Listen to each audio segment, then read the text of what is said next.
le lycée Louis Vicas s'est beaucoup investi dans la formation à l'utilisation du logiciel Revit.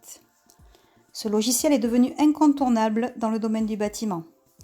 Il permet de créer un modèle 3D, mais aussi d'intégrer les différents réseaux. En 2017, pour leur examen de BTS FED, les étudiants ont pu mettre en avant et exploiter ce nouvel outil dans le cadre de la restructuration de notre lycée. 2 d'entre eux furent d'ailleurs primés pour leurs travaux. On peut voir ici la vue en plan, puis une coupe transversale, et enfin les représentations 3D de l'entrée et de la façade ouest.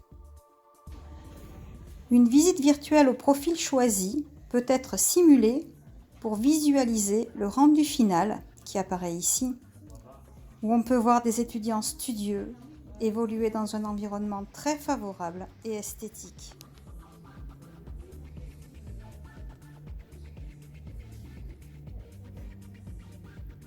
Ce banc permet l'étude complète d'une installation avec accumulateur solaire ECS eau chaude sanitaire, seul avec appoint et supervision.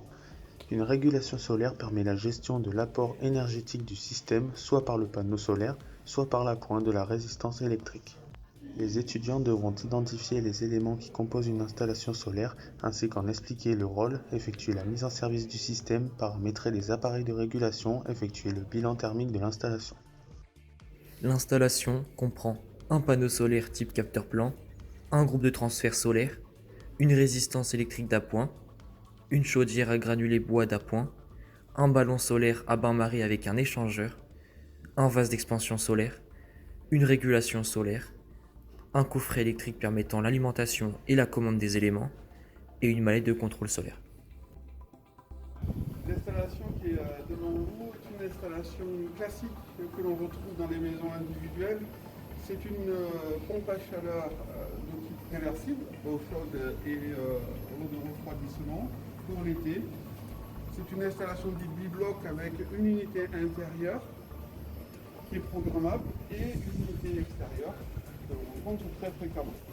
L'objectif pour nous ici, c'est de pouvoir étudier le principe de fonctionnement d'une installation de type pompe à chaleur en produisant de la chaleur, en venant la stocker dans ce ballon bleu et ensuite cette chaleur on va la distribuer sur un équipement que l'on appelle un aérotherme.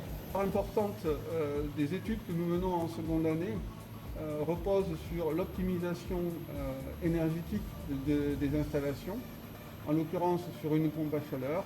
Comme vous pouvez le voir ici, on peut définir en fonctionnement un ensemble d'indications nous permettant de réaliser cette étude. D'un point de vue hydraulique, d'un point de vue des circuits frigorifiques, nous pourrons rechercher un ensemble d'informations et que nous pourrons retrouver sur ces tableaux-là. En première année, cette installation permettra d'étudier les grands principes de climatisation et découvrir les aspects techniques et technologiques d'une telle installation. On y apprendra les règles de mise en service et d'arrêt. En seconde année, c'est l'aspect optimisation qui sera prépondérant dans son utilisation.